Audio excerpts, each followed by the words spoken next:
Hello, welcome everyone. Hello, hi, welcome everyone. How is everybody doing? कैसे हो आप सब लोग? Welcome to today's class. Welcome everybody. Welcome. How are you all? Good evening. Good evening. चलिए, let us begin with the code on occupational safety, health, and working conditions. Two codes we are going to discuss.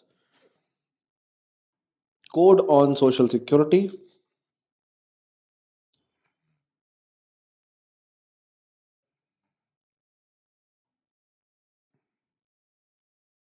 code on occupational safety,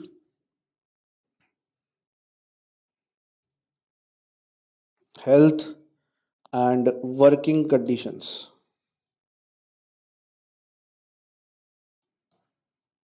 These two codes we are going to discuss. ये दो codes हम पढ़ने वाले हैं आज. आपके दो codes और हैं जो आपने लेबर लॉ में पढ़े होंगे, राइट? निकिता, फिर भी आपको थोड़ा सेल्फ स्टडी और करनी पड़ेगी सोशल सिक्योरिटी के लिए.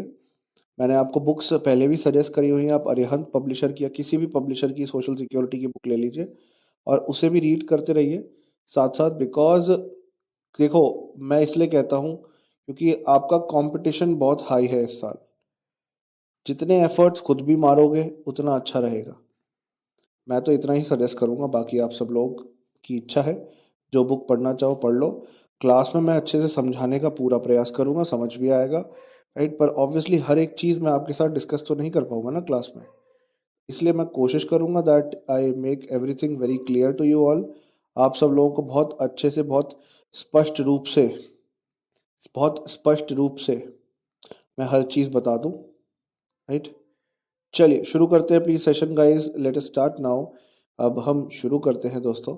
आज के इस सेशन के साथ आगाज करते हैं.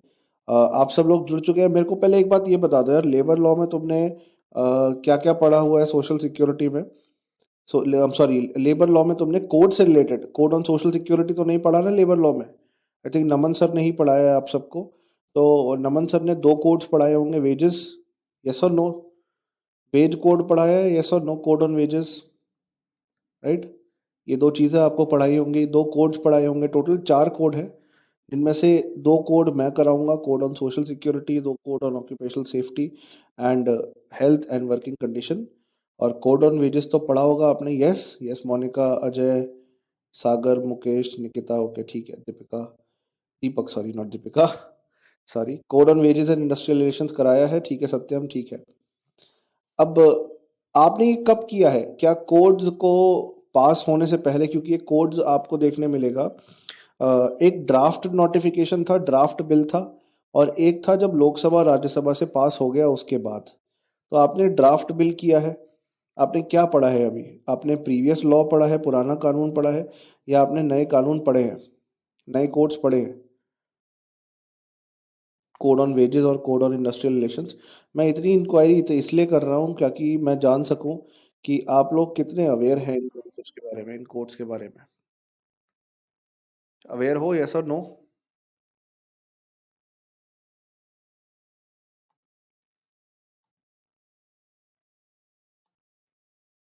गुड, ठीक है.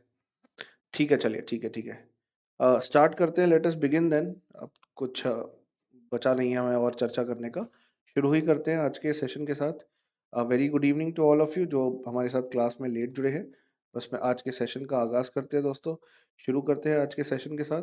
And it's a wonderful experience आप सबके साथ मेरे को एक टॉपिक पढ़ाने का मौका मिल रहा है. कोड ऑन ऑक्यूपेशनल सेफ्टी से मैं शुरू करूंगा भाई. और कोड ऑन ऑक्यूपेशनल सेफ्टी के बाद हम कोड ऑन सोशल सिक्योरिटी भी पढ़ेंगे. क्लियर? चंगा? क्लियर है? बहुत ही बढ़िया, बहुत ही बढ़िया. Perfect, perfect guys, perfect. तो ये जो कोड हम पढ़ रहे हैं, एक मैं डिस्क्लेमर देना चाहता हूं.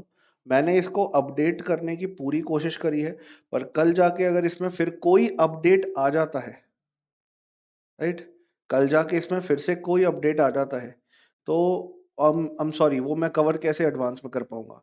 पर मेरी पूरी कोशिश रहेगी कि आपको अपडेटेड मटेरियल मैक्सिमम तरीके से पढ़ा सकूं. तो दोस्तों आपको देखने मिलेगा code on occupational safety health and working condition code. ये पहले तो इसकी हिस्ट्री समझ लो। सबसे पहले लोकसभा में इंट्रोड्यूस किया गया था जुलाई 23 2019 को। फिर स्टैंडिंग कमेटी के पास गया 2019 में अक्टूबर के महीने में। स्टैंडिंग कमेटी ने रिपोर्ट सौंपी। और अब थोड़ी कहानी बदल चुकी है, अब थोड़ा नजरिया बदल चुका है, क्योंकि स्टैंडिंग कमेटी ने अपनी रिपोर्ट दी, सारी जानकारी दी। उसके बाद ये मैटर गया, आपको देखने मिलेगा लोकसभा के अंदर, जहां से ये पास हुआ 22 सितंबर को। अगले ही दिन राज्यसभा में भी पास हो गया था 23 सितंबर को। और बैक टू बैक 2 दिन के अंतर्गत आपको देखने मिलेगा दोस्तों, विद इन 2 डेज 2 दिन के अंतर्गत ये कानून लोकसभा राज्यसभा दोनों सदनों से पास हो गया। सितंबर 23 तक राज्यसभा से भी पास हो गया। अब देखो हमारे संविधान में जो लेबर है, लेबर ना कम कंकरेंट लिस्ट में आती है, समवर्ती सूची में आती है। ये बात आपको क्लियर होनी चाहिए। Labour comes under the कॉनकरेंट list, समवर्ती सूची के अंतर्गत आती है, समवर्ती सूची के अंतर्गत आती है। ठीक है ना। और क्योंकि लेबर कॉनकरेंट लिस्ट पे आती है तो सेंट्रल गवर्नमेंट और स्टेट गवर्नमेंट दोनों, मतलब हमारी केंद्र सरकार के पास संसद है, लोकसभा राज्यसभा दोनों सदन है। राज्य सरकारों के अंदर भी विधानसभाएं होती हैं, स्टेट लेजिस्लेचर होते हैं। तो वो लॉ बना सकते हैं लेबर के ऊपर। सेंटर गवर्नमेंट, केंद्र सरकार ने कहा यार ये 100 से ज्यादा अलग अलग कानून राज्य सरकारों के, 40 से ज्यादा अलग अलग कानून, 40 से ज्यादा अलग अलग कानून। अब प्लीज आप सब लोगों से मेरी एक रिक्वेस्ट है, मैं आ गया हूँ पूरे फॉर्म में, हर बॉल पे छक्के मारने वाला हूँ, इसलिए आप सब भी जोश में आ जाओ। और प्लीज कमेंट बॉक्स का इस्तेमाल अभी सवाल पूछने के लिए नहीं करिएगा, थोड़े समय बाद आपका मैं सवाल अपने आप ले लूंगा। ठीक है, क्लियर है, समझ आया, मेरी बात समझ आ गई है सबको? तो शांत रहिए, फोन रख दो साइड में, सुनते रहो मेरी बात। स्टोरी की तरह बताऊंगा, हर एक प्रोविजन स्टोरी की तरह सुनाऊंगा पेपर में। इतने में आपके क्वेश्चंस आ जाने चाहिए मेरे हिसाब से। पहले सिर्फ कहानी सुन लो यार, लिखने का नोट्स वोट्स तो तुम्हें सब लिखा हुआ मिल जाएगा। मैं यहाँ पे बात डालना चाहता हूँ, कागज के ऊपर लिखी हुई चीजें, हर सारी चीजें मिल जाएंगी, पर मैं यहाँ आपके दिमाग में, माफ कीजिएगा, आपके दिमाग में यहाँ पे इस पूरे इस थ्योरी को, इस पूरे लॉ को एंटर करवाना चाहता हूँ। तो सबसे पहले मैं बता रहा था जी, लेबर आपका कंकरेंट लिस्ट में आता है, समवर्ती सूची में आता है।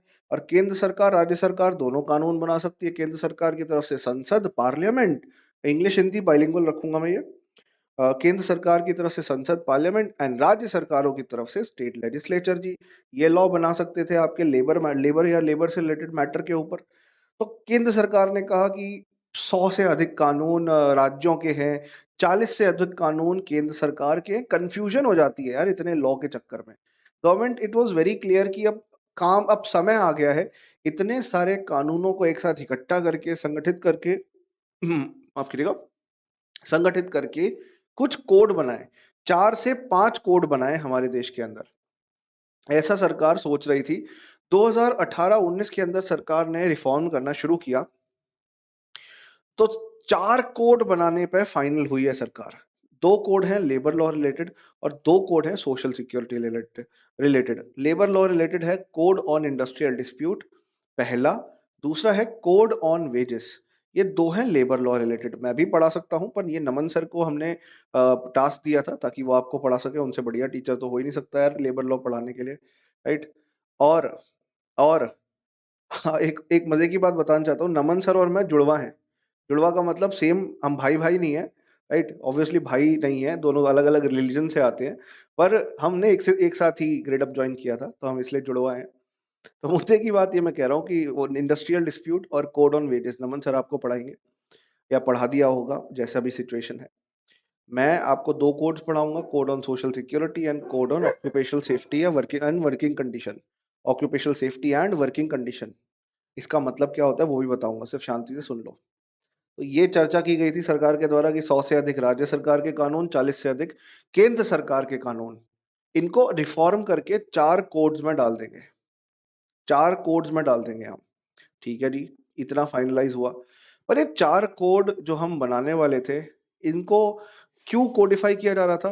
बिकॉज इतने मल्टीपल लॉस की वजह से पूरा कॉम्प्लेक्स नेटवर्क बन गया था लॉस का हमारे देश के अंदर। और second national commission on labour, मैंने पहले भी बताया, दूसरा नेशनल कमीशन ऑन लेबर वर्ष 2002 के अंदर आया था। दूसरा second national commission on labour year 2002 के अंतर्गत आया था। Second national commission on labour year 2002 के अंतर्गत आया था, जिसके द्वारा आपको देखने मिला हमारे देश के अंदर इतने सारे कॉम्प्लेक्स लॉस को इकट्ठा करने की बात की गई थी, रिकमेंडेशन दी गई थी कि इतने सारे अलग अलग कानून, अलग अलग डेफिनेशंस, परिभाषाएं, प्रावधान, उन सबको जोड़ो, एक साथ इकट्ठा करो और एक कॉमन लॉ में लेकर आओ, एक कॉमन मॉडल लॉ, एक कॉमन कोड के अंदर लेकर आओ, कोडिफाई करो, संगठित करो, एकीकृत करो, ताकि आसानी हो किसी भी कंपनी को, किसी भी एम्प्लॉयर को इन लॉस को फॉलो करने में, जिससे कंप्लायंस आसानी से हो सके। कंप्लायंस मतलब अनुपालन कानून का। सरकार ने ये बात स्वीकार करी, तब जाके 4 कोड बनाने की बात करी। ठीक है जी, हमारे देश में हम 4 कोड बनाएंगे। पहले कोड ऑन सेफ्टी सरकार अलग रख रही थी 2019 में, और code on welfare and working conditions अलग रख रही थी। और सरकार ने सोचा कि यार सेफ्टी अलग रख रहे हैं, वर्किंग कंडीशन अलग रख रहे हैं, ये दोनों जुड़ी हुई चीजें हैं। क्योंकि जब लेबर या एम्प्लॉई नौकरी पे काम कर रहा है तो उसकी सेफ्टी होनी जरूरी है, तभी उसका कल्याण या वेलफेयर हो सकता है। अच्छी वर्किंग कंडीशन होगी, प्रॉपर हेलमेट वगैरह, गियर, इक्विपमेंट वगैरह मिलेगा, तो वो अपने आप को किसी भी बीमारी से या किसी भी एक्सीडेंट से प्रोटेक्ट कर सकता है। इसलिए इनको एक साथ किया, इसलिए इनको एक साथ किया, राइट, इसलिए इनको एक साथ किया। मुद्दे की बात यह है कि 2019 के अंतर्गत आपको देखने मिलेगा ministry of labour and employment, हमारे देश में क्रमिक मंत्रालय है, श्रमिक मंत्रालय, ministry of labour and employment, 4 bill introduce करे उन्होंने, 4 बिल इंट्रोड्यूस किए उन्होंने 29 केंद्र सरकार के कानूनों को एक साथ इकट्ठा करने के लिए। शुरुआती तौर पे ये सिफारिश थी सरकार की, और सरकार इतनी बार इसमें बदलाव किया है ना गवर्नमेंट ने, कि एक एक चेंज बताना ना मेरे लिए पॉसिबल है ना आपके लिए इंपॉर्टेंट है। मैं बस ये बताता हूँ सीधा कि गवर्नमेंट ने कहा कि ये पुराने कानूनों को रिप्लेस कर देंगे, ये कोड जो हम बना रहे हैं। अच्छा, सरकार ने 2019 में जो बिल बनाए थे और जो 2020 में कोड पारित हुए हैं, उनमें भी फर्क है, उनमें भी बदलाव है, उनमें भी चेंजेस हैं, उनमें भी चेंजेस है। 2019 के बिलों के अंदर, 2020 के बिलों के अंदर, दोनों के अंदर चेंजेस आपको देखने मिलेंगे, बदलाव आपको पूरे पूरे देखने मिलेंगे, है ना, पूरे पूरे बदलाव आपको देखने मिलेंगे। ठीक है, बदलाव किस प्रकार है, कुछ प्रावधानों के प्रोविजंस के बदलाव है, वो मैं बता दूंगा आपको। पर अब कोड जब मैं आपको बता ही रहा हूं, code on occupational safety health and working conditions code, ये पुराने वाले को तो हम अब रिप्लेस कर दिया इसके साथ, जो कि लोकसभा से, राज्यसभा से, दोनों से पास हो गया वर्ष 2020 में। कोविड लॉकडाउन के बाद संसद में थोड़ा हो हल्ला भी हुआ कि सरकार ने चर्चा तो करी नहीं, डिस्कशन तो किया ही नहीं, काफी डिस्कशन तो किया ही नहीं और पास करवा दिए बिल। चलो वो अपना एक पॉलिटिकल मैटर है, मैं उस चक्कर में नहीं पड़ूंगा, पॉलिटिकल मैटर पॉलिटिक्स में ही रहने देंगे। पर सरकार ने occupational safety health and working condition code 2020 पारित करा लोकसभा राज्यसभा से। अच्छा, इसने कई सारे लॉ, करीबन 13 लॉ, 13 लॉस को अपने आघोष में ले लिया, मतलब 13 लॉज वर सबस्यूम्ड, 13 कानून इस code on occupational safety health and working condition OSHW के कोड के अंदर आपको देखने मिलेगा विलय हो गया, मर्ज हो गए।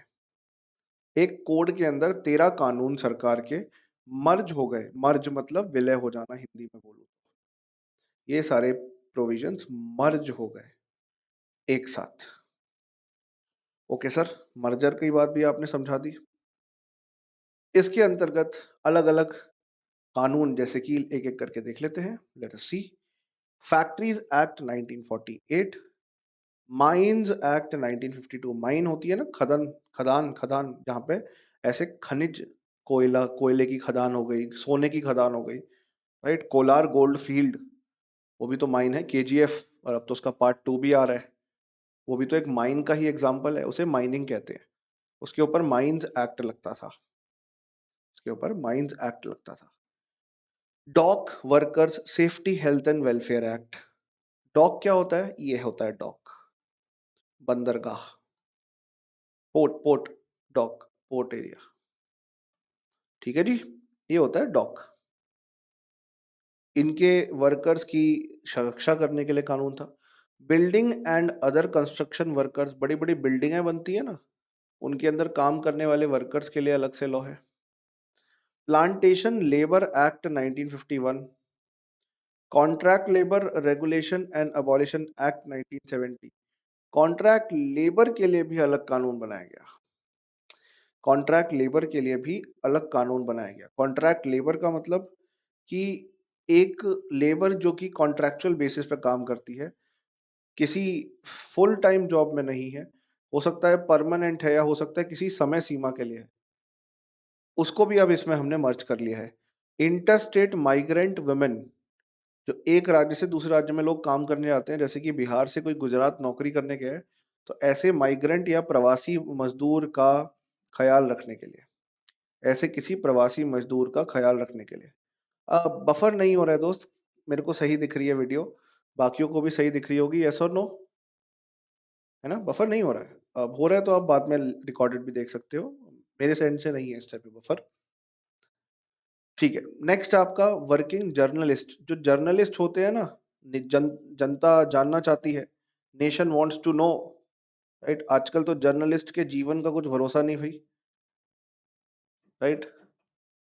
इसलिए कभी भी अटैक हो, कभी भी कुछ हो जाए उनके ऊपर, तो उनके लिए अलग कंडीशंस के का एक लॉ है, पत्रकारों के लिए, वर्किंग जर्नलिस्ट के लिए।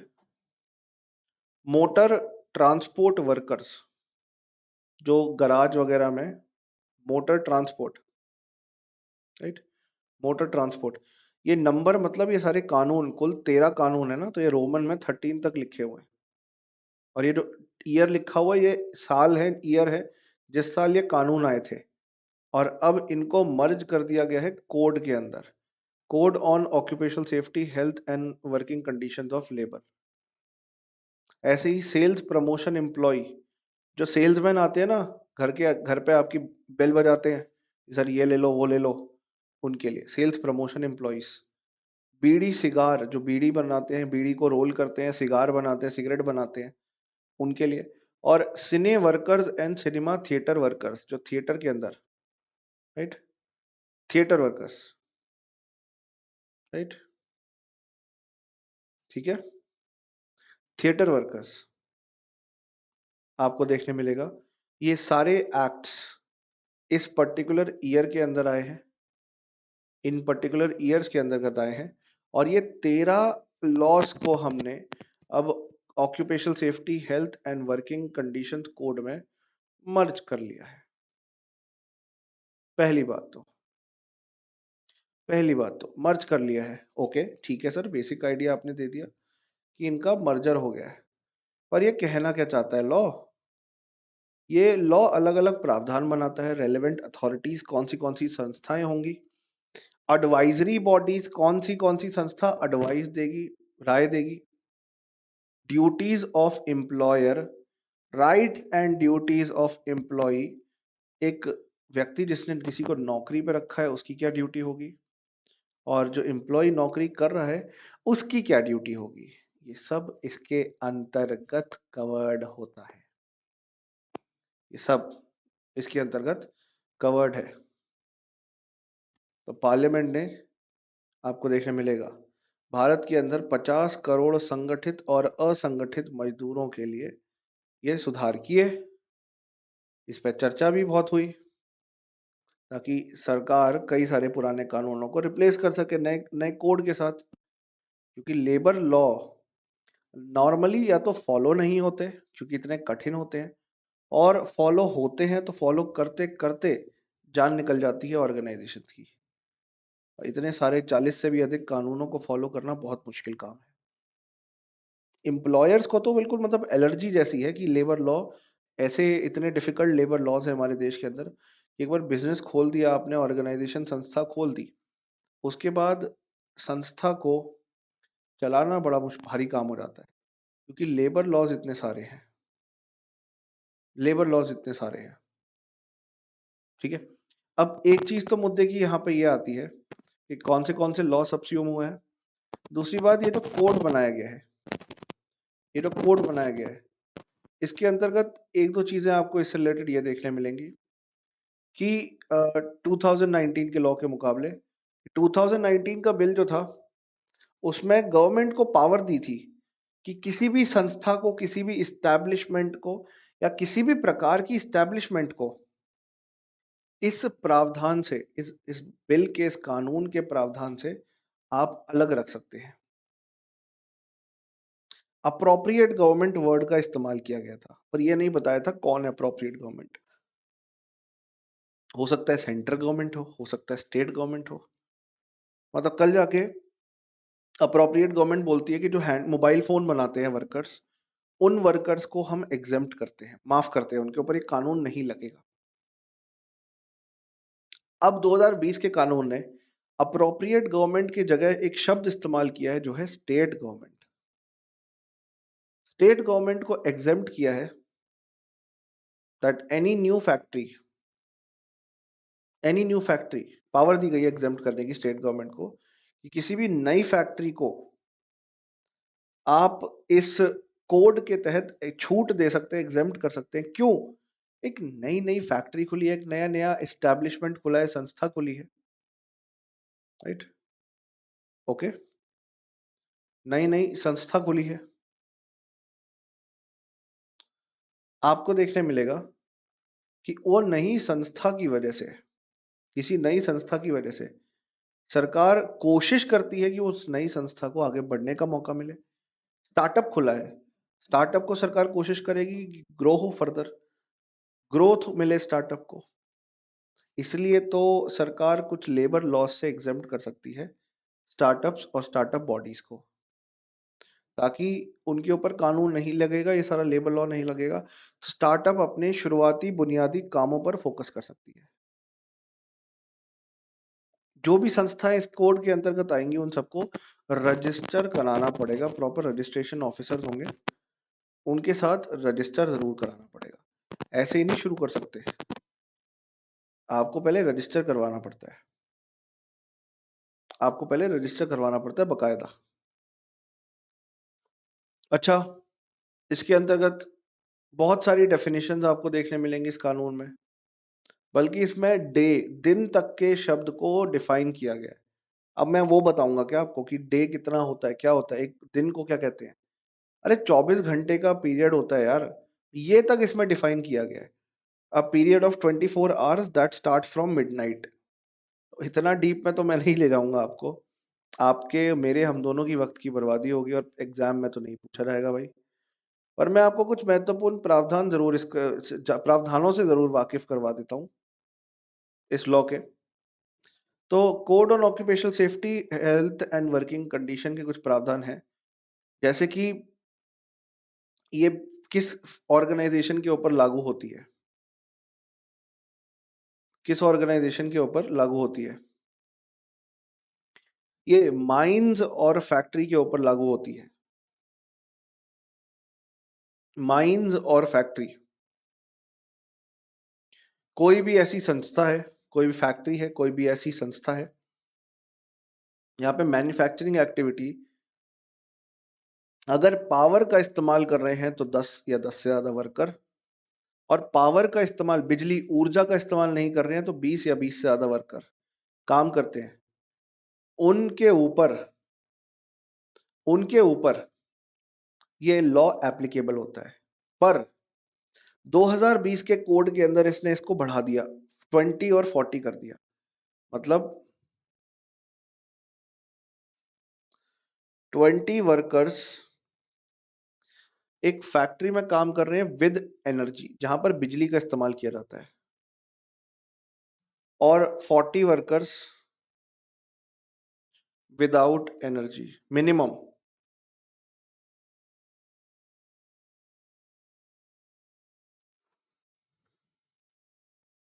मिनिमम पहले ये 10 और 20 था 2019 के लॉ के हिसाब से, जो कि सेम फैक्ट्रीज एक्ट में भी यही कंडीशन दी गई थी, जो कि 1948 का लॉ था। अब ये कंडीशन आपको देखने मिलेगा बदल दी गई, चेंज कर दी गई, 20 और 40 कर दी गई इंक्रीज करके।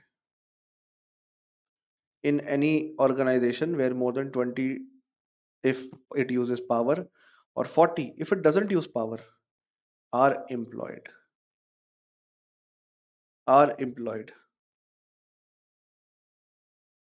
उनके ऊपर ये लागू होता है, उनके ऊपर ये लागू होता है।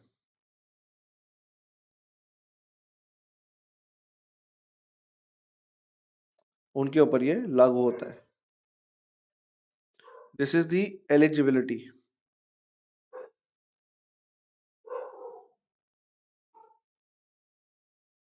This is the basic eligibility और द एप्लीकेबिलिटी, इनके ऊपर अप्लाई होता है। ये आपका एप्लीकेबिलिटी है या एप्लीकेशन है कि ये कानून किस पे अप्लाई होगा, जहां पे 20 या 20 से ज्यादा वर्कर्स पावर के इस्तेमाल करके, 40 या 40 से ज्यादा वर्कर्स पावर का इस्तेमाल ना करके काम कर रहे हैं। पहली बात तो इसलिए 2019 के प्रोविजन के ऊपर प्रावधानों में चेंज किया। 20 or more than 20 people are working in a factory, 40 or more than 40 people working in a factory with no power। ऐसे ही माइंस, खदान, डॉक वर्कर्स, आपको मैंने डॉक दिखाया था ना, क्या होता है, ये होता है डॉक, यहाँ पे जो काम करते हैं। कंस्ट्रक्शन वर्कर्स, बिल्डिंग बनाने में जो काम करते हैं, उनके ऊपर ये कोड एप्लीकेबल होता है। इसके अंतर्गत अलग अलग प्रावधान आते हैं for licence, regulations related provision, या एम्प्लॉयर की क्या ड्यूटी होगी, इनसे रिलेटेड प्रोविजन के लिए अलग अलग प्रावधान आते हैं, अलग अलग प्रावधान आते हैं। ठीक है। डॉक वर्कर्स मतलब क्या होता है, यहाँ पे ये आपको दिख नहीं रही फोटो बेटा, यहाँ पे जो मजदूर काम करते हैं पोर्ट्स, बंदरगाह, डॉक के पास, जहाँ पे शिप से सामान उतरता है और वापस जाता है, आगे शिप होता है। सानिया ने एक सवाल पूछा था, सानिया माफ कीजिएगा मैंने देखा नहीं, जो आप एक्ट ऑफ 69 कह रहे हैं यार, ये एनरोलमेंट नंबर होता है। लॉ जो है लॉ बुक्स में लिखा जाता है ना, तो बताया जाता है उस साल का कौन से वह एक्ट है जो पारित हुआ, 69 number act for that year. यार ये लॉ टर्मिनोलॉजी है, लॉ से रिलेटेड है। आपको तो आपके एग्जाम में थोड़ी ना हेल्प करेगी ये सारी चीजें जानकर, जो आपके एग्जाम में हेल्प करेंगी वो मैं बताने का पूरा प्रयास कर ही रहा हूँ। ठीक है ना, तो इतना तो विश्वास रखो, ये नहीं था इम्पोर्टेंट इसलिए नहीं बताया, इसका मतलब है उस साल का 69th लॉ 1951 का, plantation labour act, act number 69 of 1961, 1951 sorry. तो इतना तो विश्वास रखो यार, सब बताया जाएगा, चिंता मत करो, पूरा तुम्हारे लिए बकायदा अच्छे नोट्स तैयार किए, right. Okay, dock workers, no I, okay it's not an issue, okay. Yes Diya, thank you for helping, very good, yeah good. चलो जी आगे चलते हैं। तो मैंने अभी आपको एप्लीकेबिलिटी बताई जी, कि ये फैक्ट्री के ऊपर, माइंस के ऊपर, डॉक के ऊपर हर जगह एप्लीकेबल है जी, ये आपका इन सब जगहों पे एप्लीकेबल है, इन सारे एस्टेब्लिशमेंट में एप्लीकेबल है जी। इन सब एस्टेब्लिशमेंट में ये एप्लीकेबल है। इसके आगे आप देखते हैं कि प्रावधान हर प्रकार के हैं, किसको लाइसेंस लेना है, लाइसेंस लेने की कंडीशन क्या है, कौन से सेफ्टी कंडीशंस का पालन करना है, हर चीज डिफाइंड है, हर चीज डिफाइंड है। और जो ऑर्गेनाइजेशन हजार्डस एक्टिविटी में काम करती है ना, जैसे एक खदान का काम है यार, ये बहुत खतरे का काम है, हजार्डस है, हिंदी में लिखूं तो खतरे का काम है। इन हजार्डस ऑक्यूपेशंस के अंतर्गत आपको देखने मिलेगा कोई भी ऐसा व्यापार, कोई भी ऐसा बिजनेस, कोई भी ऐसा ऑक्यूपेशन है जहां पर आपको देखने मिलेगा कितने भी लोग काम करते हो, उन सब पे एप्लीकेबल होगा। So what I am saying, the 2020 code on occupational safety health and working condition is applicable on all organizations which are employed in hazardous activities irrespective of the number of workers. कितने भी श्रमिक काम करते हो, खतरे का काम है, it will be automatically applicable. अब यही तो फर्क है ना, जो पुराना कानून आया था 2019 का, उसमें 10 लोगों की कंडीशन बना रखी थी कि हजार्डस बिजनेस भी हो, 10 लोग काम करते हो, उस पर लागू होगा। गवर्नमेंट ने कहा यार ऐसा बिजनेस जब आपको ओपनली देखने मिल रहा है कि बिजनेस ऑक्यूपेशन ट्रेड ही ऐसा है जिसमें लोगों की जान जा सकती है, हेल्थ सेफ्टी वर्किंग कंडीशंस में खतरा है, और उस पे तो ऑटोमेटिकली अप्लाई होना चाहिए प्रावधान। सरकार भी बहुत क्लियर थी इस बात पे, work place safety is mandatory, उस पे तो ऑटोमेटिकली एप्लीकेबल होगा ऐसी संस्था पे। समझ आ रही है मेरी बात? समझ आ रही है मेरी बात? क्लियर?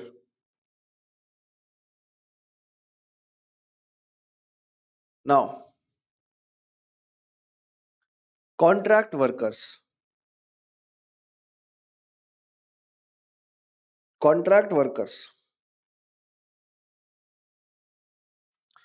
2019 का जो बिल है उसने कहा था कॉन्ट्रैक्टर, कोई भी कॉन्ट्रैक्टर है जिसके अंदर 20 या 20 से ज्यादा लोग काम करते हैं या कम से कम एक दिन भी काम किए हों पिछले एक साल में, उसके ऊपर ये लॉ एप्लीकेबल होगा।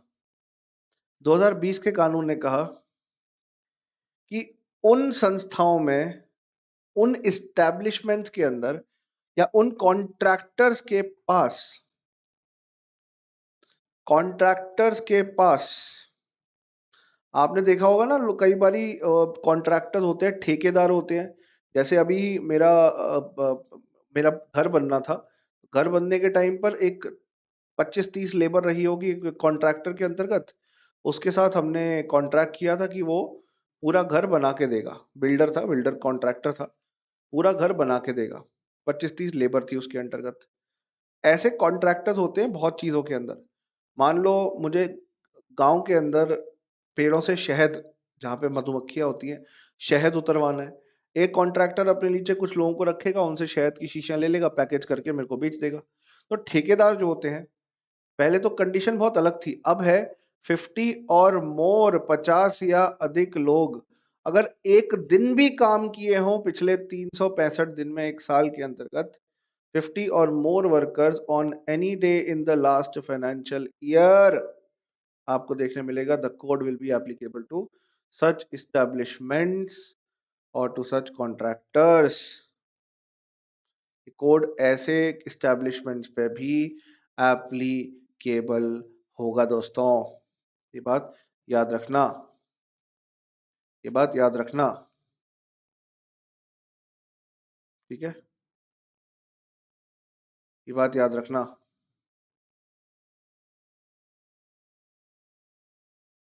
उन पे भी एप्लीकेबल होगा।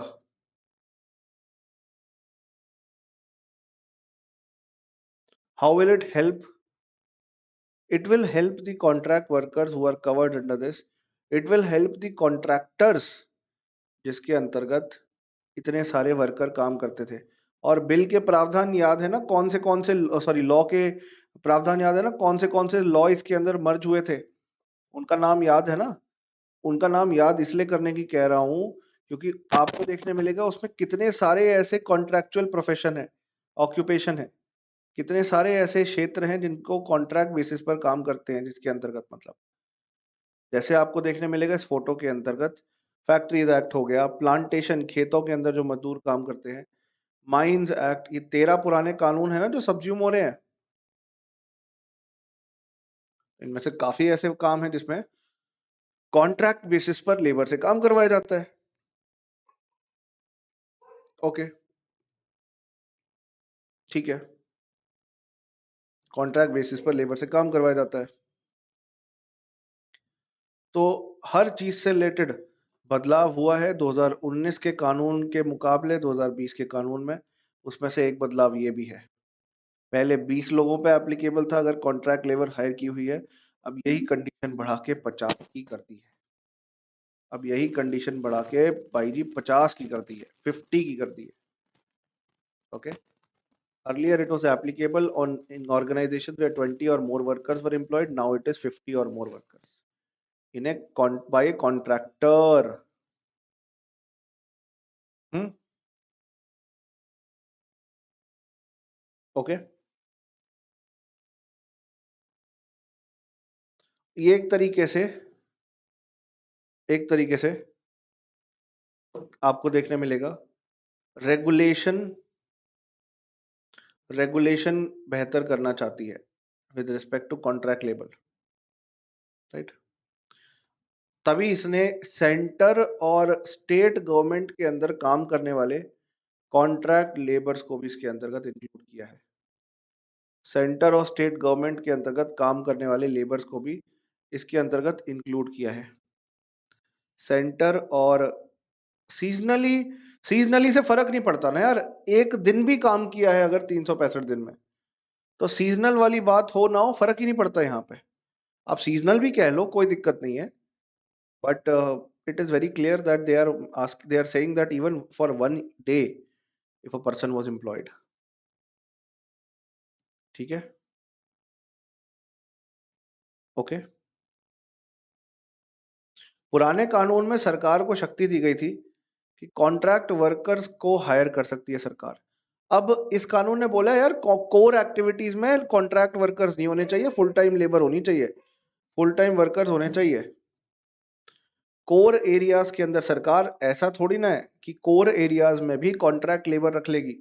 सरकार आजकल कॉन्ट्रैक्चुअलाइजेशन ऑफ जॉब्स को बहुत बढ़ावा दे रही है, नौकरियां निकाल नहीं रही, जो निकाल रही है वो कॉन्ट्रैक्ट में है। आप सब लोग, मैं भी जानता हूँ, आप सब लोग जानते हैं इसका कितना कष्ट होता है हम जैसे एस्पिरेंट्स पे, आपके और मेरे जैसे स्टूडेंट्स पे। मैं तो चलो अब स्टूडेंट नहीं रहा, पर हम जैसे लोगों पे कितना आपको देखने मिलेगा इसका इम्पैक्ट होता है।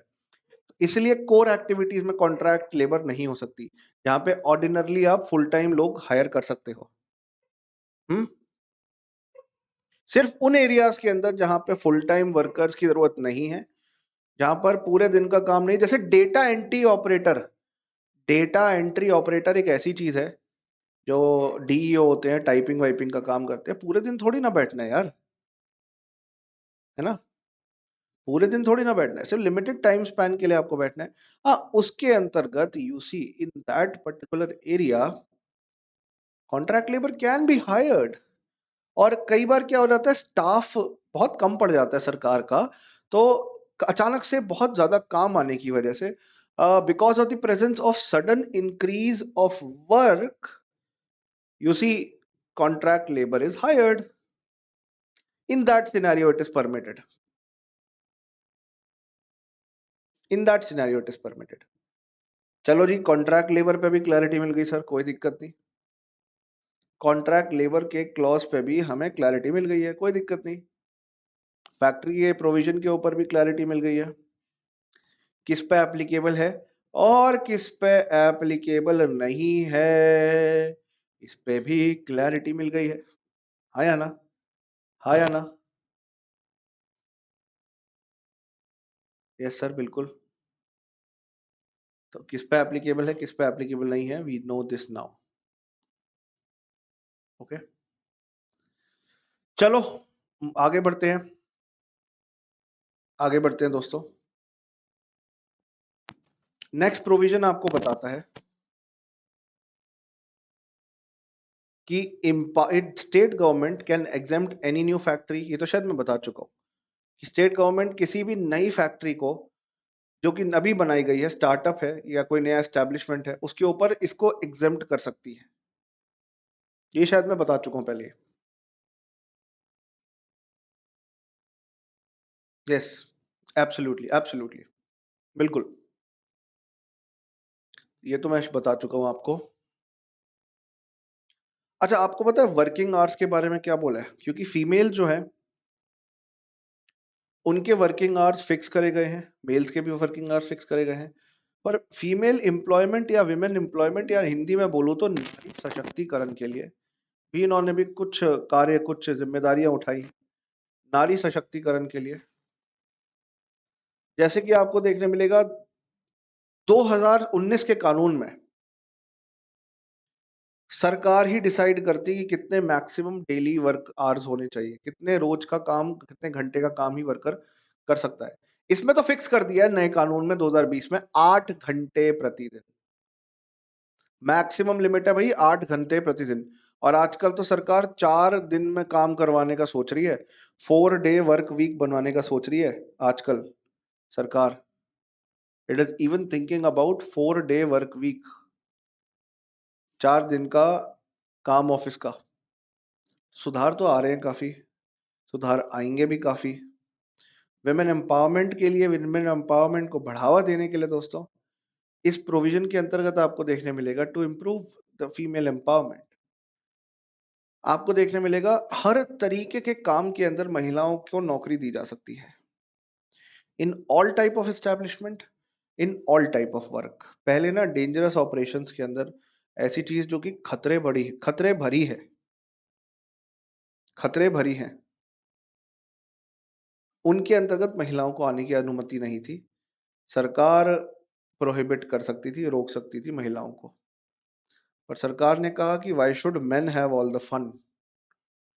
अरे भाई बताओ, समानता की बात करते हो और यहाँ तो असमानता बढ़ा रहे हो, ऐसा तो नहीं होना चाहिए। सो फीमेल्स को एंटाइटल कर दिया that you can work in all type of areas. 2020 के बिल के अंतर्गत एक SSF, जिस पर मैं अभी आने वाला हूँ, सोशल सिक्योरिटी फंड भी बनाया गया है, और उसमें पैसा आएगा अगर कोई भी उल्लंघन करता है ना इस कोड का, कोई भी एम्प्लॉयर इस कोड का उल्लंघन करता है या इस कोड को फॉलो नहीं करता, उसके ऊपर पेनल्टी के फॉर्म में लगेगा और वहां से पैसा उठा के सोशल सिक्योरिटी फंड के अंदर डाला जाएगा, जिसको इस्तेमाल करके वर्कर्स जो कि अनऑर्गेनाइज सेक्टर में है, असंगठित क्षेत्र के मजदूरों को लाभ देने की कोशिश की जाएगी। अच्छा, ये भी क्लियर है, ऐसा कुछ करने की बात कर रही है गवर्नमेंट, तो बहुत अच्छा है sir. This is very very cool sir, very good. We are with government, good, very good sir, we are with government, yes we are,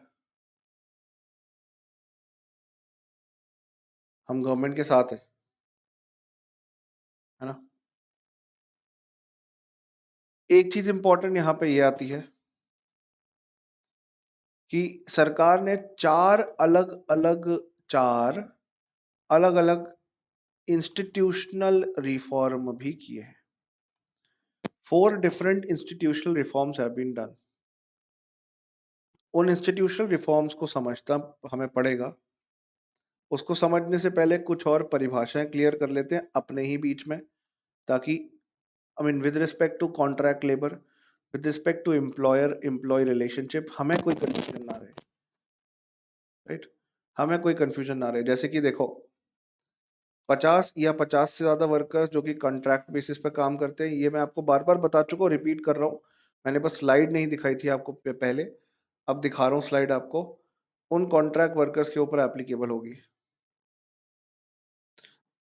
और ऐसे कॉन्ट्रैक्ट लेबर को, मान लो ONGC, oil and natural gas corporation के plant के अंदर contract workers काम करते हैं, तो ONGC, मान लो ए कॉन्ट्रैक्टर का नाम का कॉन्ट्रैक्टर है, ए कॉन्ट्रैक्टर, उसकी मदद लेकर उसने 70 कॉन्ट्रैक्ट लेबर हायर करवाई हुई है, तो ONGC का दायित्व तो होगा, जिम्मेदारी होगा इन कॉन्ट्रैक्ट लेबर्स के वेलफेयर का ध्यान रखने का,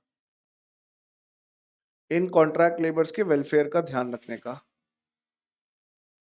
इन कॉन्ट्रैक्ट लेबर्स के वेलफेयर का ध्यान रखना पड़ेगा। हाँ, दिया विमेन वाले पॉइंट पे आ रहा हूँ, नाइट शिफ्ट हो तो कन्वेंस देना पड़ेगा, प्रॉपर कन्वेंस प्रोवाइड करना पड़ेगा, उस पॉइंट पे आ रहा हूँ मैं, रुक जाओ 2 मिनट। एक्चुअली क्या है, मैं बीच में आपको विदाउट एनी स्लाइड बताने लगा ना, तो थोड़ा डिसजॉइंट हो गया, तो मैं प्रॉपर स्लाइड के साथ ही बता रहा हूँ, ठीक है। मैं शुरू हो जाता हूँ पॉइंट बताने के लिए, वो आगे आपके सामने आते हैं, इसलिए कंफ्यूजन ना हो जाए, ठीक है ना। अब कॉन्ट्रैक्ट लेबर, जैसे मैंने बताया ओएनजीसी की 70 कॉन्ट्रैक्ट लेबर, माना जाएगा कि ओएनजीसी ने ही उसे हायर किया है, ये प्रिंसिपल एम्प्लॉयर कहा जाएगा। प्रिंसिपल एम्प्लॉयर ओएनजीसी, इस एग्जाम्पल के तौर पे एग्जाम्पल ले रहा हूं, प्रिंसिपल एम्प्लॉयर कहा जाएगा, राइट, प्रिंसिपल एम्प्लॉयर कहा जाएगा। क्या? So a principal employer can engage itself contractual labour, जब अचानक से वर्क बढ़ जाए, रिक्वायरमेंट बढ़ जाए काम की, अचानक से काम की रिक्वायरमेंट बढ़ जाए, when there is a sudden increase in the work condition, अचानक से काम बढ़ गया है, लेबर चाहिए, कॉन्ट्रैक्चुअल बेसिस पर हायर की जा सकती है, पर कोर एरियाज के अंदर नहीं, जहां पे डे टू डे वर्किंग के लिए स्टाफ आ सकता है, वहां पे नहीं, वहां पे नहीं। ओके।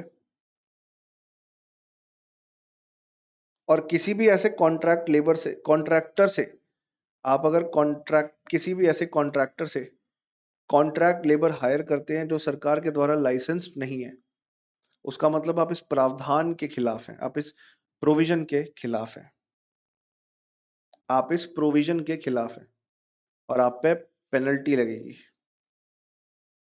पेनल्टी लगेगी, राइट।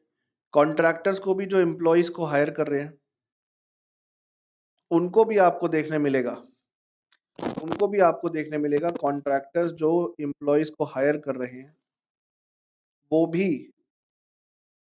आपको देखने मिलेगा कि इन प्रावधानों की पूर्ति करने के लिए, इन प्रावधानों की पूर्ति करने के लिए अथॉरिटीज को तुरंत इन्फॉर्म करेंगे, ministry of labour and employment, और सरकार ने एक लाइसेंस इशू करने का प्रोविजन बनाया है कि कोई भी कॉन्ट्रैक्टर या ठेकेदार होगा, उसको एम्प्लॉय हायर करते टाइम, एक ठेका लेते टाइम लाइसेंस पहले से ही लेके रखना होगा, और जो भी अप्रोप्रिएट गवर्नमेंट या अप्रोप्रिएट अथॉरिटी है उसको इन्फॉर्म करना होगा।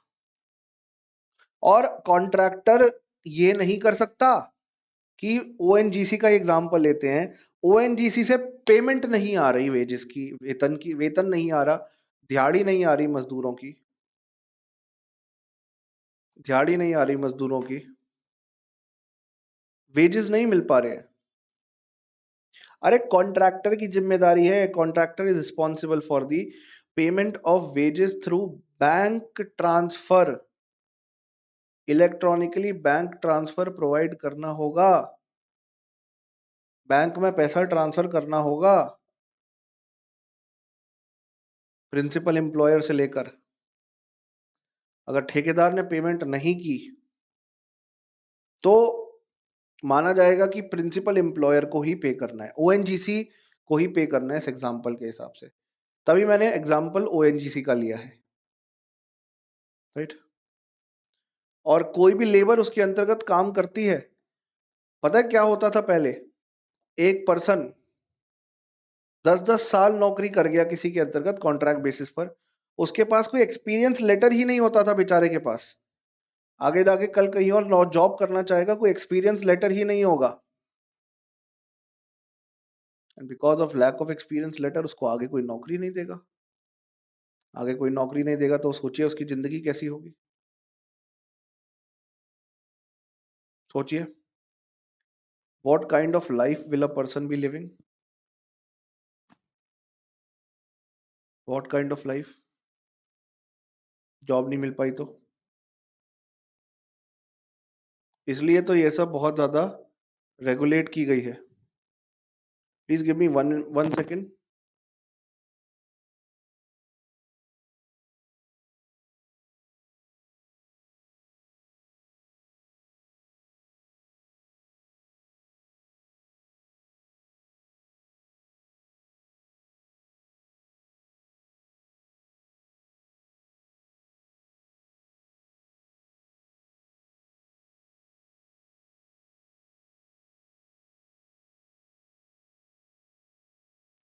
चलिए, सॉरी फॉर दैट। चलिए जी, आगे मैं आपको बताऊंगा लाइसेंस रिलेटेड प्रोविजन। कॉन्ट्रैक्ट के बारे में, कॉन्ट्रैक्टर्स के बारे में तो हमने बात कर ली है। अब ये लाइसेंस रिलेटेड प्रोविजन क्या कहते हैं?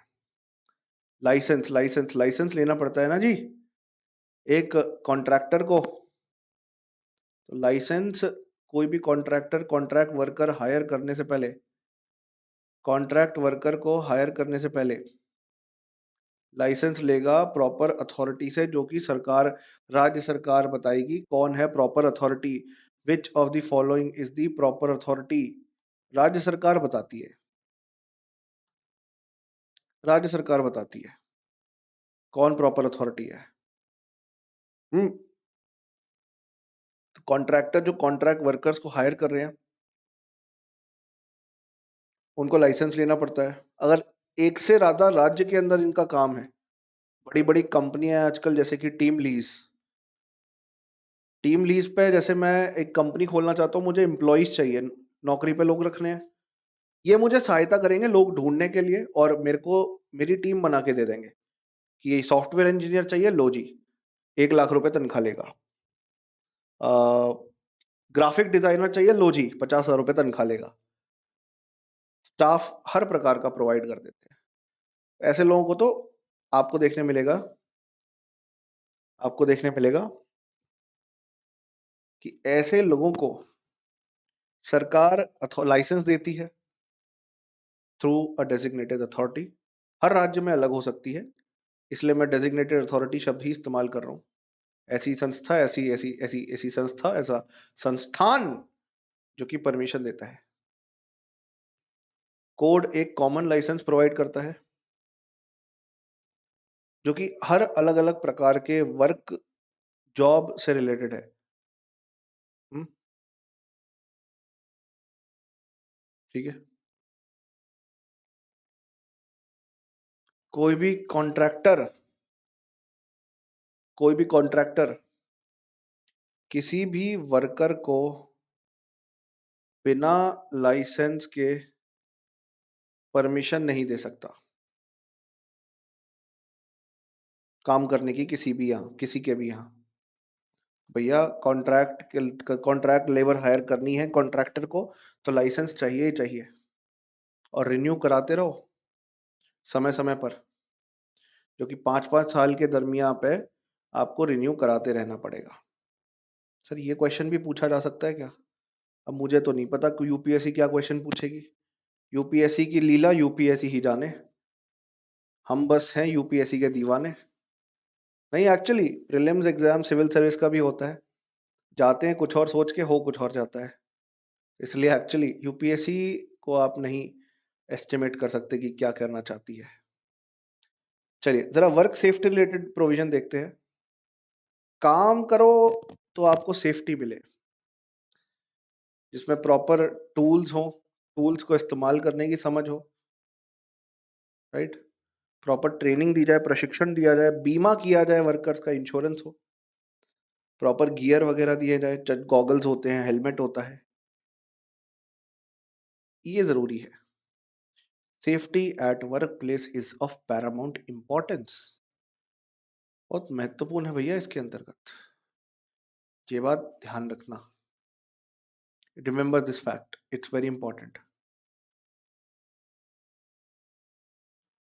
अच्छा, मैं जरा आपको अलग अलग कानूनों के नाम हिंदी में भी लिखे हैं यहाँ पे।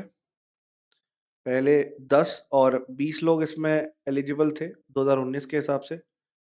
2020 में बढ़कर हो गया है 20 लोग और 40 लोग, 20 लोग विद पावर, 40 विदाउट पावर। तो बस इसमें बदलाव हुआ है, बदलाव मैंने बता दिया। आपके नोट्स भी है ना 2019 के हिसाब से, अभी नोट्स पर प्रिपेयर हुए हैं। मेरा काम बस ये था कि मैंने कंटेंट टीम को बता दिया है कि 2020 के प्रोविजंस के हिसाब से आपके नोट्स तैयार कर दें। अब मेरे को एक्चुअली देखने होंगे कि आपके नोट्स में कितना चेंज किया है, अपडेट किया है या नहीं किया। मैंने कंटेंट टीम को तो हालांकि बोल दिया था हमारी, ये नोट्स अपडेट करने हैं आपको। उन्होंने कहा था सर कि सैटरडे के एंड तक हो जाएंगे, तो मैं चेक कर लूंगा सैटरडे के एंड तक कि एक्चुअली नोट्स अपडेट हुए हैं या नहीं हुए हैं। ठीक है, ये तो 2019 के प्रोविजंस के हिसाब से आपको मैं दिखा रहा हूँ, राइट।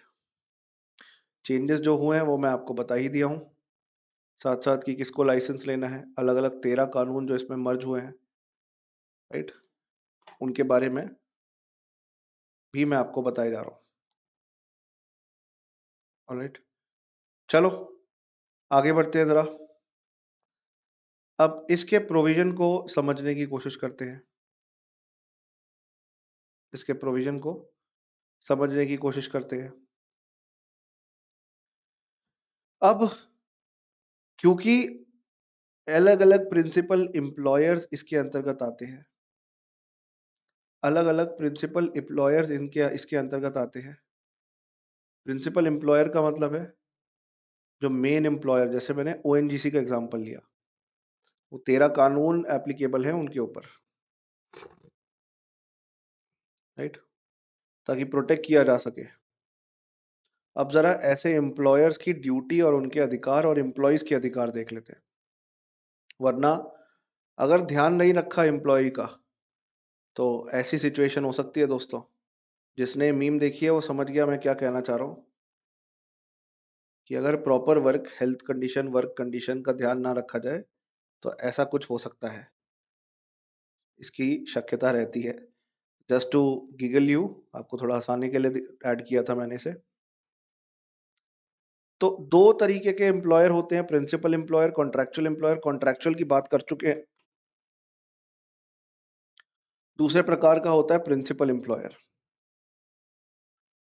प्रिंसिपल एम्प्लॉयर एक ऐसा पद है जिसमें, जैसे मैंने ओएनजीसी का एग्जांपल लिया था, जो कि कॉन्ट्रैक्ट लेबर हायर करेगा कॉन्ट्रैक्टर से, कॉन्ट्रैक्ट लेबर हायर करेगा कॉन्ट्रैक्टर से, ताकि वो कॉन्ट्रैक्टर कॉन्ट्रैक्ट लेबर प्रोवाइड करके, वो कॉन्ट्रैक्टर कॉन्ट्रैक्ट लेबर प्रोवाइड करके काम करने में सहायता करवाए।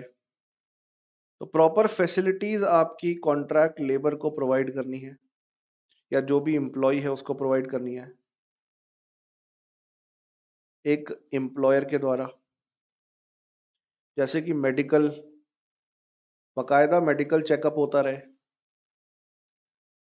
अच्छा, अगर एम्प्लॉय ईएसआई के प्रावधानों के तहत आता है, एम्प्लॉय स्टेट इंश्योरेंस के प्रोविजन के तहत, अगर एक एम्प्लॉय ईएसआई के प्रोविजन के तहत आता है, ईएसआई एम्प्लॉय स्टेट इंश्योरेंस के प्रोविजन के तहत, ईएसआई के प्रावधानों के तहत, आपको देखने मिलेगा उस एम्प्लॉय को, उस एम्प्लॉय को भी इसके अंतर्गत अलग अलग कंडीशंस, बेनिफिट्स प्रोवाइड करे गए हैं एम्प्लॉयर के द्वारा। और खासकर इंटर स्टेट वर्कर्स को, अंतर राज्य श्रमिकों को, जैसे फॉर एग्जांपल बिहार से कोई व्यक्ति कर्नाटका जाके काम कर रहा है, दूसरे राज्यों से अगर स्पेशली वर्कर्स आपने मंगाए हैं काम करने के लिए, तो उनको ट्रैवल अलाउंस, आन जान का खर्चा देना महत्वपूर्ण है, आन जान का खर्चा देना महत्वपूर्ण है, आने जाने का खर्चा उठाना उनका महत्वपूर्ण है, ट्रैवल अलाउंस देना है। This is mandatory, this is mandatory. आने जाने का खर्चा उनका उठाना बहुत जरूरी है, जो कि एक मैंडेटरी प्रोविजन है। ओके, अब इसी के तहत एक और चीज आ जाती है यहाँ पे कि अलग अलग एम्प्लॉयर हैं, राइट, उन्होंने एम्प्लॉय को हायर किया, एक लेबर को हायर किया, दूसरे राज्य से आई थी, वो काम छोड़ के बीच में भाग गया। आप उस पर केस फाइल कर सकते हो और उससे काम करवाने के लिए उसे मजबूर कर सकते हो, राइट। एक बार वो काम पूरा कर देगा, उसके बाद वो जो इस एक कॉन्ट्रैक्ट के बेसिस पे बंधा हुआ था, उस बंधन से छूट जाएगा। पर जब तक एम्प्लॉय एम्प्लॉयर का काम कंप्लीट नहीं करके देता, तब तक वो आजाद नहीं है। तब तक वो आजाद नहीं है।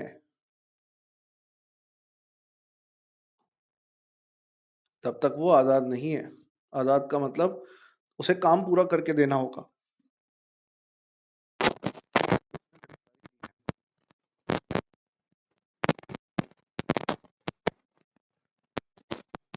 ओके। इसके साथ साथ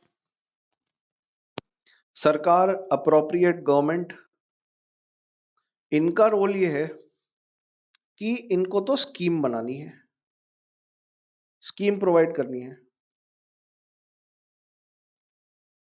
ताकि one nation one ration card जैसी स्कीम, इसका मतलब है कि एक बिहार का लेबर पर्सन मुंबई में जॉब कर रहा है, काम कर रहा है, नौकरी कर रहा है, ठेके पे काम कर रहा है, उसको सारे बेनिफिट अनाज के, जो राशन कार्ड के तहत बेनिफिट मिलते हैं ना, अनाज मिलता है, गेहूं मिलती है, गेहूं मिलता है, या आटा मिलता है, या तेल मिलता है, वो सब बिहार के राशन कार्ड पे मुंबई में भी मिल पाए। पूरे देश में एक जगह एक ही राशन कार्ड चले, हर राज्य में अलग अलग राशन कार्ड का इस्तेमाल ना हो। राइट। गिग वर्कर पे applicability code on social security की है विक्रम। गिग वर्कर्स के ऊपर applicability code on social security की है। गिग वर्कर होते हैं बच्चों, जो स्विगी जोमेटो ओला उबर वाले वर्कर्स होते हैं ना, पार्ट टाइम बेसिस पर फ्रीलांस वर्क करते हैं, वो इसके अंतर्गत आएंगे। That those are gig workers. ठीक है। ठीक है, उनको गिग वर्कर्स कहते हैं। अच्छा, इसके अलावा कई बार सर, जैसे अभी कोरोना के दौरान आपदा आ गई एक तरीके से, कभी भूकंप आ गया, कभी कोई आपदा आ गई, तो प्लीज कोई कॉल सेंटर होना चाहिए, कोई हेल्पलाइन होनी चाहिए, ताकि दूसरे राज्यों में मजदूर काम कर रहे हैं, उनके परिवार वालों को पता हो उनकी कंडीशन कैसी है। कभी दंगे हो जाएं, कभी कुछ हो जाए, हेल्पलाइन भी सरकार को बनानी होगी। तो these are the responsibilities of appropriate government. ये जिम्मेदारियां हैं सरकार की, अप्रोप्रिएट गवर्नमेंट की। राइट। जिनका काम है to provide information to the workers, जो भी इंफॉर्मेशन शेयर करनी हो उनके साथ जरूरी हो, और उनके वेलफेयर का ध्यान रखना है, प्रॉपर रिकॉर्ड मेंटेन करके रखने हैं। सरकार अलग से पोर्टल्स भी बनाना चाहती है, अभी भी इस पर काम चल रहा है, जहां पर इंटर स्टेट माइग्रेंट वर्कर, एक राज्य से दूसरे राज्य में काम करने वाले प्रवासी मजदूर खुद को आधार के, अपने आधार के द्वारा रजिस्टर कर सकते हैं। अरे सरकार को पता तो हो किसको बेनिफिट देना है। If you are invisible in terms of eyes of the government, अगर सरकार के आगे आप इनविजिबल हो, राइट, तो फिर क्या फायदा। अच्छा, अब सर इसके कुछ प्लस एंड माइनस हैं।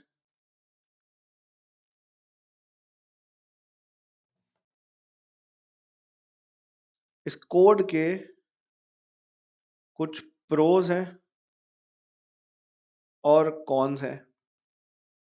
प्रोज मतलब फायदे, कॉन्स मतलब नुकसान।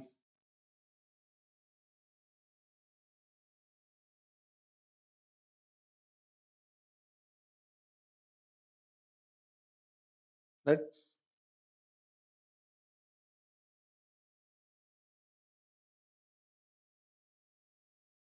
ओके।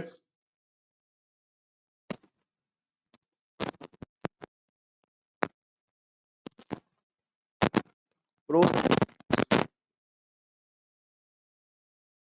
फायदा सबसे पहले तो ये है कि पूरे देश में एक बार रजिस्टर करना है कॉन्ट्रैक्टर्स को, और सर अलग अलग कंपनीज को, इंस्टीट्यूशंस को, और एक लाइसेंस के तहत, एक रिटर्न के तहत पूरे देश में काम कर सकते हैं।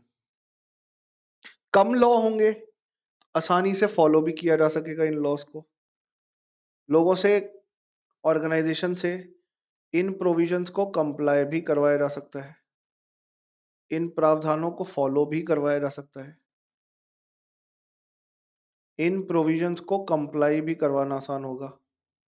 जितने कम लोग, उतनी आसानी से इन प्रावधानों को हम लागू करवा सकेंगे। इसके अलावा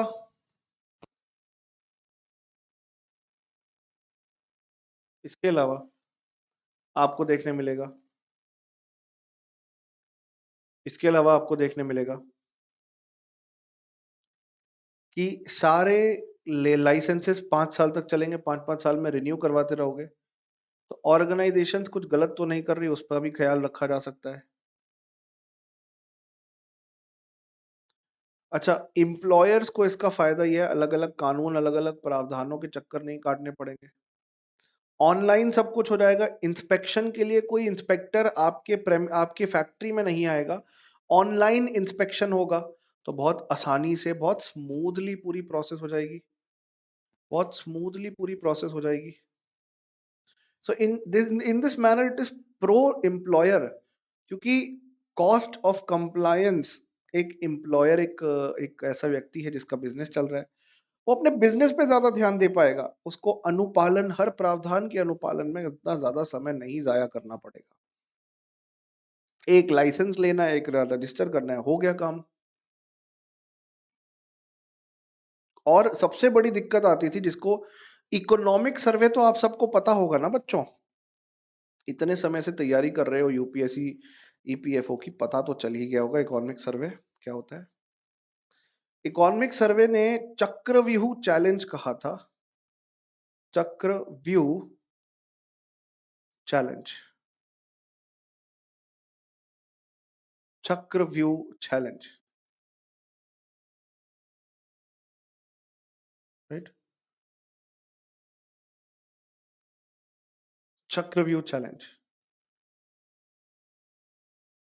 जिसके अंतर्गत आपको देखने मिलेगा आप सबको कि कोई कंपनी, चक्रव्यूह अगर आपको थोड़ा बहुत पता है, महाभारत में एक ऐसा ऐसा व्यू, एक ऐसा, it was like a big मेज, जिससे बाहर आना मुश्किल है, बाहर नहीं आ पाओगे आप, एक बार घुसे तो बाहर नहीं आ पाओगे, राइट। चक्रव्यूह चैलेंज, चक्रव्यूह चैलेंज, इसके तहत कोई कंपनी खुलती थी तो बंद करना बड़ा मुश्किल होता था। अब प्रावधान यह है कि कोई बिजनेस में अगर 300 से कम लेबर काम करती है, तुरंत आप उसे बंद कर सकते हो, और बंद करके आप सबको नौकरी से निकाल के अपनी कंपनी खत्म कर सकते हो। मतलब क्या होता था, एक बार बिजनेस खोल लिया, उसके बाद बिजनेस बंद करना बड़ी टेढ़ी खीर होती थी, बड़ा मुश्किल काम होता था, बड़ी टेढ़ी खीर होती थी, बड़ा मुश्किल काम होता था। एक बार आपने बिजनेस ओपन कर लिया कोई, फिर उसको बंद कर पाना, उसको क्लोज कर पाना वाज वेरी डिफिकल्ट। तो इसलिए सरकार ने कहा 300 से कम वर्कर्स काम करते हैं, it can easily be close down without the government approval. So ease of doing business सुधरेगा इससे, right, ease of doing business सुधरेगा। इसके साथ साथ मिनिमम वेजेस, न्यूनतम वेतन, और अलग अलग लॉज, इसके तरीके से बोनस एक्ट हो गया, वो हम हर प्रकार के एम्प्लॉयज पे लागू कर पाएंगे, हर प्रकार के एम्प्लॉयज के लिए लागू कर पाएंगे वेजेस एक्ट के हिसाब से। तो इसमें भी काम करने वाली जो लेबर है, लेबर इंडस्ट्री में, उनको भी हम लाभ दे पाएंगे, उनको भी हम लाभ दे पाएंगे। पर सर फायदे तो सबने बता दिए, नुकसान भी तो बताओ। नुकसान ये है, नुकसान ये है कि इसमें बोला गया है 8 घंटे काम करना है, 8 घंटे से ज्यादा काम कराओगे तो ओवर टाइम देना पड़ेगा। ओवर टाइम का वेतन का पैसा कौन उठाएगा? ओवर टाइम कॉस्ट बढ़ जाएगी। फीमेल्स को, देखो वैसे तो मैं इसके सपोर्ट में हूँ प्रोविजन के, पर इसका नेगेटिव भी बता दूं, फीमेल्स को रात को कन्वेंस फैसिलिटी प्रोवाइड करनी है, एम्प्लॉयर को वो भी खर्चा उठाना पड़ेगा, cab facility, transport facility, proper inspection, audit, online हो या कैसे भी ऑडिट हो, उसका खर्चा भी तो होता है। चार्टर्ड अकाउंटेंट की फीस, कंपनी सेक्रेटरी, लॉयर की फीस, ये तो उठानी ही पड़ेगी ना, ये तो उठानी पड़ेगी ना दोस्तों। अच्छा, लेबर के लिए भी काफी प्रावधान अभी भी अनक्लियर है। लेबर के लिए भी अभी काफी प्रावधान अनक्लियर है, अस्पष्ट है, अनक्लियर है, अस्पष्ट है, अनक्लियर,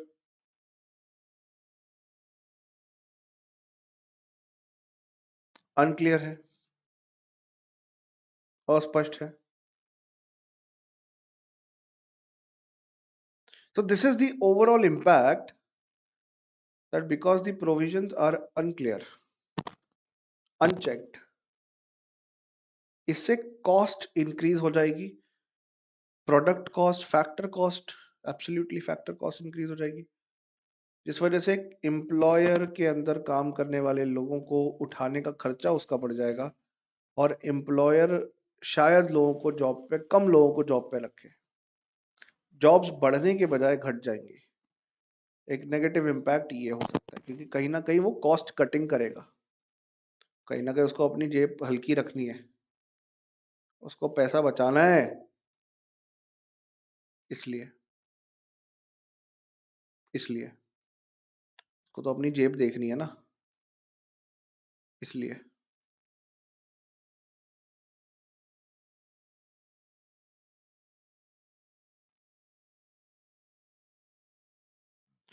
इसके आगे हम देखेंगे, तो मैं आपको बता रहा था, एम्प्लॉयर प्रॉपर मेडिकल कंडीशन का ध्यान रखेगा, हर साल चेकअप करवाएगा, बीमा देगा, जब एम्प्लॉय को अपॉइंट किया है तभी के तभी बताएगा उसको क्या हेल्थ बेनिफिट मिलेंगे, क्या सेफ्टी प्रोविजंस का ख्याल रखना है, तभी इन्फॉर्म किया जाएगा।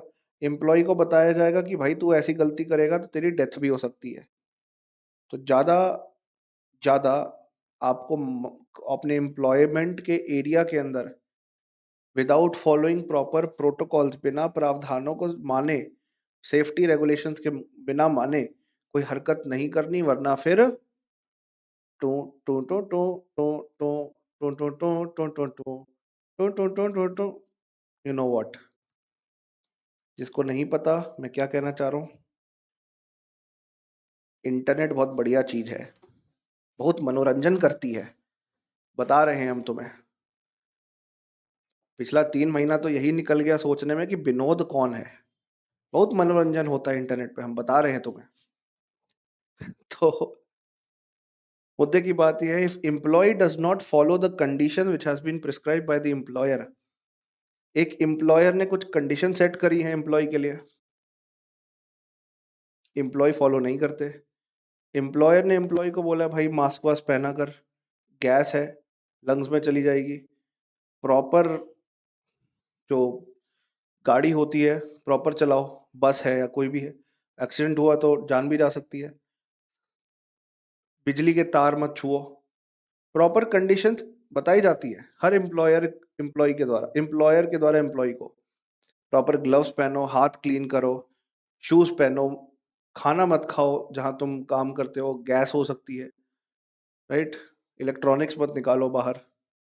अगर एम्प्लॉय फॉलो नहीं करेगा तो फिर उसको आपको पता ही है, फिर तो आपको पता ही है क्या होगा। तो basically it is the duty of employer to tell the employee, and it is the duty of the employee to follow, right, right, yes, absolutely दिया, बिल्कुल, बिल्कुल, बिल्कुल, बिल्कुल। तो दिया ने बिल्कुल सही बोला है कि सर, ऑर्गेनाइजेशन है, काम करने जाते हो, काम करने जाओ, पौड़ी मत करो, डोंट डू पौड़ी, या। चलिए, कंसल्टेंट्स, कुछ कंसल्टेंट भी हायर किए जा सकते हैं। कंसल्टेंट वो लोग होते हैं जो फुल टाइम एम्प्लॉय नहीं होते किसी कंपनी में, जैसे आर्किटेक्ट, इंजीनियर, डिजाइनर, जिनको कंसल्टेंट के तौर पे हायर करवाया जाता है, जिनको कंसल्टेंट के तौर पे हायर करवाया जाता है, कंसल्टेंट के तौर पे हायर करवाया जाता है, वो लोग भी इसके अंतर्गत आते हैं।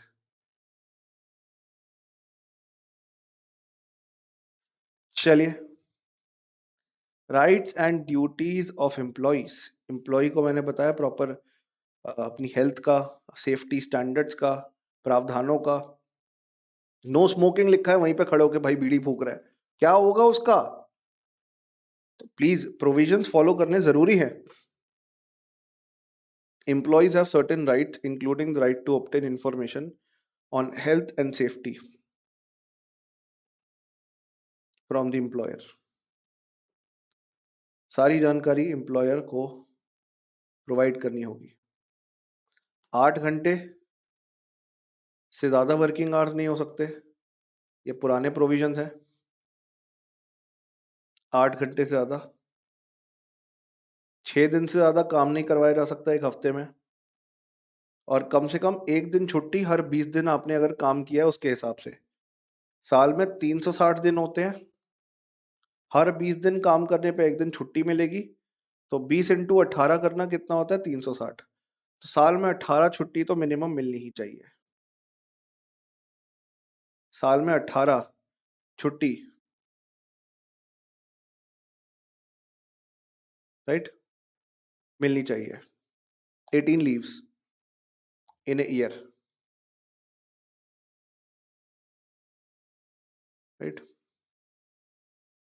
18 leaves in a year, minimum इतनी तो होगी होंगी, मिनिमम इतनी तो होंगी। बाकी कैंटीन, फर्स्ट एड के डब्बे, डिटॉल विटॉल रखे उसमें। अगर आपके ऑर्गेनाइजेशन में काफी लोग काम करते हैं, माताएं भी हैं जिनके छोटे बेबीज हैं, उनके लिए क्रैश फैसिलिटी, ताकि बच्चे उस क्रैश में रह सके। क्रैश एक ऐसी जगह होती है जहाँ छोटे से बच्चों का ध्यान रखा जाता है, खेलते रहते बच्चे, ताकि उनके मदर या father, parents, in fact I am really sorry मैंने सिर्फ मदर बोला, पेरेंट्स दोनों की जिम्मेदारी है यार, मदर और फादर दोनों की जिम्मेदारी है। पेरेंट्स अगर काम कर रहे हैं तो बच्चे का ख्याल रखा जा सकता है, प्ले स्कूल की तरह, पर बहुत छोटे बच्चों के लिए। अगर कोई बंदरगाह या कोई खदान के पास या फैक्ट्री के पास मजदूर काम कर रहे हैं, तो वहां पे पास में रहने की जगह भी होनी चाहिए, पीने लायक पानी, साफ वातावरण। ऑफ आप फैक्ट्री में काम कर रहे हो तो खुली हवा, खुली सांस आनी चाहिए आपको, proper clean toilets, male and female के अलग अलग टॉयलेट्स। तो कुछ ये वर्किंग कंडीशंस है जिनका ख्याल रखना बहुत जरूरी है। ये बेसिक रिक्वायरमेंट है किसी एम्प्लॉय के, ठीक है ना, ये बेसिक रिक्वायरमेंट है। तभी कोई भी एम्प्लॉय, जैसे ये होता है क्रैश फैसिलिटी, ये होते हैं टेम्पररी शेल्टर, ऐसे कच्चे मकान। जैसे मेट्रो बन रही है मान लो आपके शहर में, तो वहां पे ऐसे कच्चे मकान दे दिए जाते हैं लेबर को रहने के लिए, लेबर का भी भला हो, लेबर का भी भला हो। तो ऐसे कच्चे मकान दे दिए जाते हैं लेबर को रहने के लिए, ताकि लेबर का भी भला हो।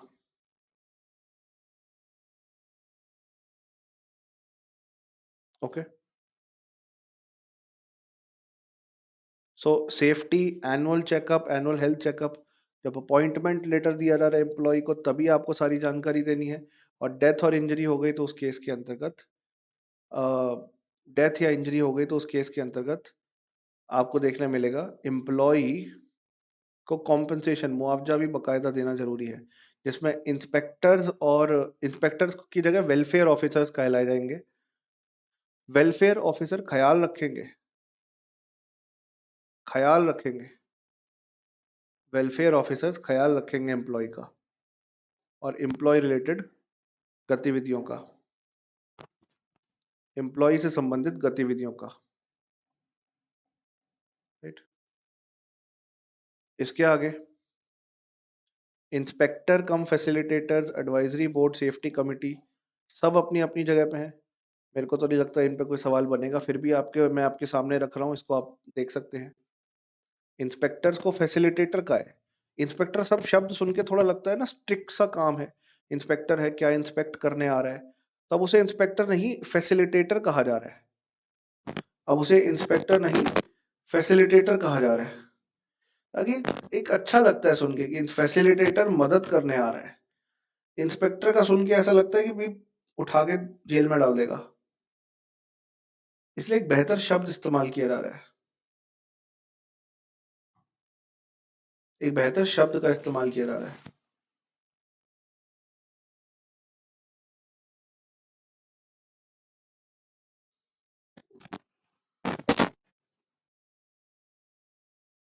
ओके,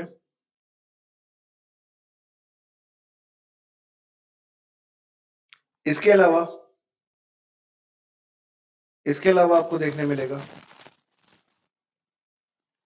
सोशल सिक्योरिटी फंड के अंदर, इसे शायद मैं बता चुका हूँ, सोशल सिक्योरिटी फंड के अंदर और अनऑर्गेनाइज्ड के वेलफेयर के लिए बनाया जाएगा, उसके बारे में हम सोशल सिक्योरिटी कोड के अंदर पढ़ेंगे। सोशल सिक्योरिटी फंड के तहत it provides for the establishment of social security fund for the welfare of unorganised sector worker. जो पैसा इकट्ठा किया जाएगा, it will be used for the benefit of unorganised sector workers. ठीक है, अनऑर्गेनाइज्ड सेक्टर वर्कर्स को दिया जाएगा। ओके, ठीक है। तो ये कुछ प्रावधान थे इस कोड के, ये कुछ प्रावधान थे इस कोड के। राइट, मैंने मोटा मोटा सब कवर करने की कोशिश करी। Hazardous activity, contract workers, factory में किस पे एप्लीकेबल है, क्या प्रावधान है, सारा मोटा मोटा कवर करने की कोशिश करी गई है। 3 अलग अलग शेड्यूल्स हैं इस कोड के अंदर, जिनमें अलग अलग बीमारियां, डिजीजेस और कुछ सेफ्टी मैटर्स और कुछ हानिकारक गतिविधियों, हजार्डस प्रोसेस के बारे में गिवन है। मेरे को बस यही बताना है कि 3 शेड्यूल हैं इसके अंदर, जिसमें 29 बीमारियां, ये लिखी है बीमारियां मतलब ऐसी बीमारियां जो आपके जान के लिए खतरनाक हो सकती हैं, और 78 सेफ्टी रिलेटेड थिंग्स, मतलब गॉगल्स पहनो, चश्मा पहनो, प्रॉपर सांस लेने लायक जगह होनी चाहिए, अगर मशीन पे लेबर काम कर रहा है तो मशीन कवर्ड होनी चाहिए, अगर उसका हाथ चला गया मशीन में तो हाथ कट सकता है, और 29 ऐसे खतरनाक उद्योग, खतरनाक उद्योग, ये जानकारी तीसरी अनुसूची में, थर्ड शेड्यूल में। राइट, बाकी चेंज्ड प्रोविजंस मैं बता चुका हूं, और बाकी अपडेटेड कंटेंट तो आपके नोट्स में मैं डलवा ही दूंगा। मैंने कंटेंट टीम को वैसे बोल दिया है। राइट, 10,000 रुपए तक का उल्लंघन पे पेनल्टी भी है अगर एम्प्लॉयर एम्प्लॉय के लिए प्रोविजन नहीं प्रोवाइड करता। राइट, ओके, ये है भाई पूरी प्रोसेस। तो अब रुकते हैं यहाँ पे, बाकी हमने सब कुछ क्लियर कर लिया है। राइट, ड्यूटीज देख ली, सारे प्रावधान देख लिए, पेनल्टी बता दी। नए कोड के हिसाब से पेनल्टी फाइन 10,000 रुपए तक का है अगर एक एम्प्लॉय वायलेट करता है, एम्प्लॉयर वायलेट करता है प्रावधानों को, एम्प्लॉयर अगर वायलेट करता है प्रावधानों को तो आपको देखने मिलेगा 5 लाख रुपीस तक का जुर्माना है, या 2 इयर्स तक की जेल है, इम्प्रिजनमेंट है, इम्प्रिजनमेंट है, जेल या दोनों भी हो सकते हैं, दोनों भी हो सकते हैं, दोनों भी हो सकते हैं इसके अंतर्गत। ठीक है, अभी जो आपके अपलोड हुए हैं वो ओल्ड के हिसाब से हैं, मैंने न्यू के लिए कंटेंट टीम को बोल दिया था, वो कह रहे थे कि सैटरडे तक हो जाने चाहिए।